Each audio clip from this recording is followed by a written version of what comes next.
আসসালামু আলাইকুম, কেমন আছেন সবাই? আজকে আমি বানিয়ে দেখাবো চিজ। চিজ কিন্তু ছোট বড় সবারই অনেক পছন্দ, তাই ঘরোয়াভাবে অল্প কিছু উপকরণ দিয়ে আমি বানিয়ে দেখাবো চিজ। আর চিজ বানানোর জন্য আমি কিন্তু এখানে গরুর দুধ নিয়েছি, একেবারে খাঁটি গরুর দুধ নিয়েছি। গরুর দুধটা আমি প্রায় 1 লিটারের একটু বেশি নিয়েছি। তো দুধটা আমি চুলায় বসিয়ে দিয়েছি, প্রায় 2 মিনিট জাল করে নিব। বেশি জাল করা যাবে না, বেশি জাল করলে কিন্তু ছানা হয়ে যাবে। আর এই যে দুধটা আমি চুলায় বসিয়ে দিয়েছি, প্রায় দুধটা এমন গরম করব হালকা, যাতে একটা আঙ্গুল সয়। বেশি গরমও না হালকাও না, প্রায় 2 মিনিট গরম করে নিলেই হবে। তো দুধটা 2 মিনিট গরম হতে দেই। আর এই যে আমি চিজের জন্য ভিনেগার ব্যবহার করব। ভিনেগার আমি প্রায় আধা কাপের একটু বেশি দিব, যেহেতু 1 কেজির বেশি দুধ আছে।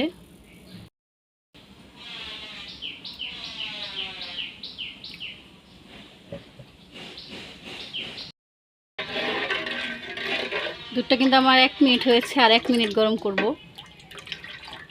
বেশি গরম করা যাবে না, বেশি গরম করলে কিন্তু ছানা হয়ে যাবে, যেটা দিয়ে চিজ হবে না।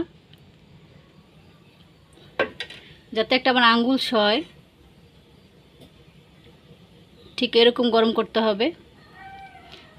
গরম হয়ে গেছে, চুলাটা আমি বন্ধ করে দিব। আর এই 2 মিনিট হওয়ার পর আমি দিয়ে দেব সিরকা।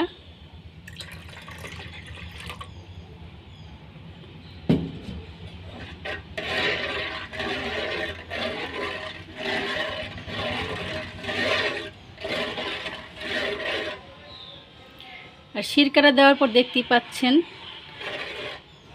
চিজ আকারে জমে যাচ্ছে। এটা কিন্তু ছানার মতো হয় নাই।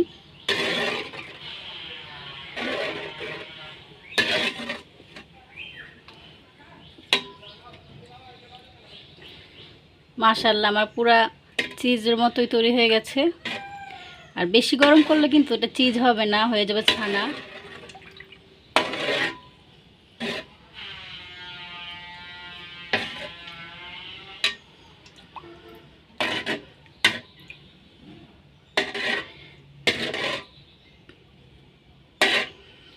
আমার চিজটা কিন্তু রেডি প্রায়।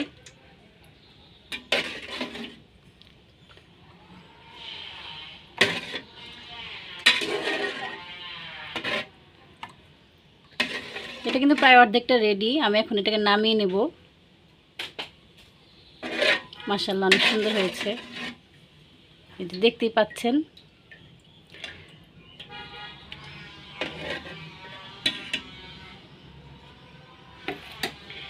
এটা আমি এখন একটা ছাঁকনিতে নামিয়ে নেব, দেখাচ্ছি। এই যে ছাঁকনিটার সাথে আমি ছাঁকনিটার মধ্যে আমি ঢেলে নিয়েছি, ছেঁকে নেব। এরপর আমি বাকি কাজটা করব। এই দুধের যে পানিটা রয়েছে এর মধ্যে আমি দিয়ে দিব সামান্য লবণ।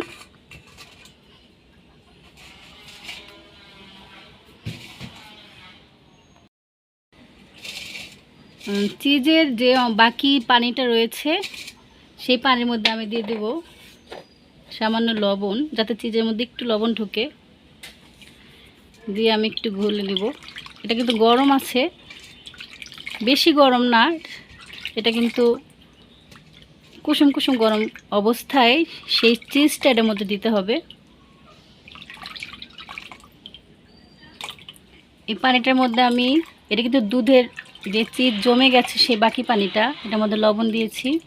এখন এটার মধ্যে আমি চিজটা ভালো মতো, এটার মধ্যে চিজটা আমি দিব। আর এটাই যে দুধের বাকি যে পানিটা ছিল এটার মধ্যে আমি একটু লবণ দিয়ে নিয়েছি সামান্য। এখন চিজটাকে এটার মধ্যে আমি ডুবাবো।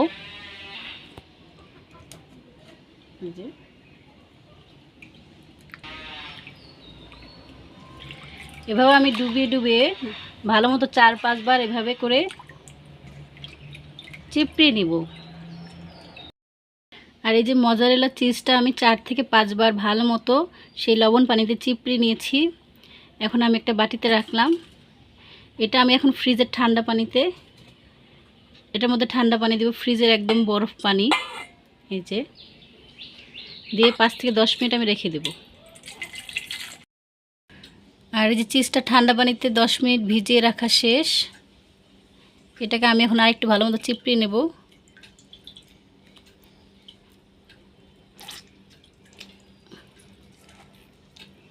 যাতে ভিতরে পানি থাকলে সেটা বের হয়ে যাবে।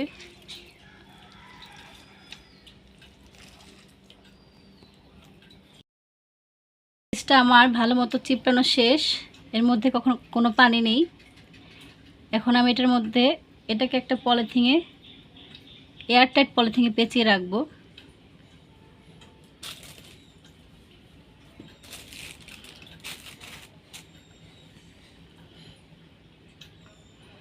এটার মধ্যে রাখবো।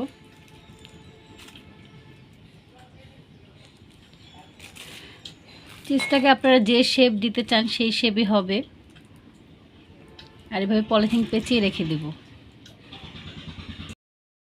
আর এই যে একটা র্যাপারে বা পলিথিন অথবা র্যাপারে রেখে ভালো মতো পেঁচিয়ে, যাতে বাতাস না ঢোকে, এভাবে একটা বাটিতে রেখে আমি নর্মাল ফ্রিজে রেখে দেবো সারা রাত। 2-3 ঘন্টা রেখেও দেওয়া যায়, কিন্তু আমি সারা রাত রেখে দেব।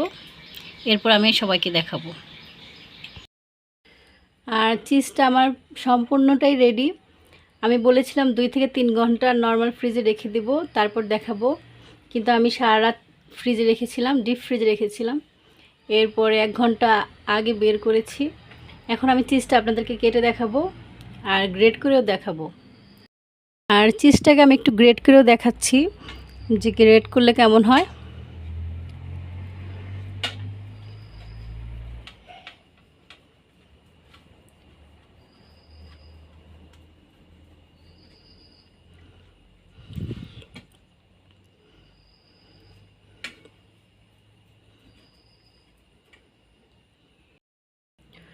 আর এই চিজটা আমার রেডি। চিজটা কিন্তু অনেক দারুণ হয়েছে, একবারে পারফেক্ট হয়েছে। বাসায় অবশ্যই এভাবে সবাই বানাবেন। বানিয়ে ডিপ ফ্রিজে অনেক দিন সংরক্ষণ করে রাখা যায়। আর যখন ইচ্ছা হয় তো স্যান্ডউইচ বা বার্গার বানাতে সব কিছুর মধ্যে চিজ দেওয়া যায়। এভাবে ঘরে চিজ বানিয়ে রাখলে বাচ্চাদেরকে যে কোনো সময় যে কোনো নাস্তায় ব্যবহার করা যায়, নাস্তায় দেওয়া যায়। ছোট বড় সবারই কিন্তু চিজ অনেক পছন্দ, তাই বাসায় বানিয়ে ডিপ ফ্রিজে অনেক দিন সংরক্ষণ করা যায়। আর আমার চিজটা কিন্তু একদমই পারফেক্ট হয়েছে। অবশ্যই সবাই এভাবে বাসায় ট্রাই করবেন, বানিয়ে দেখবেন।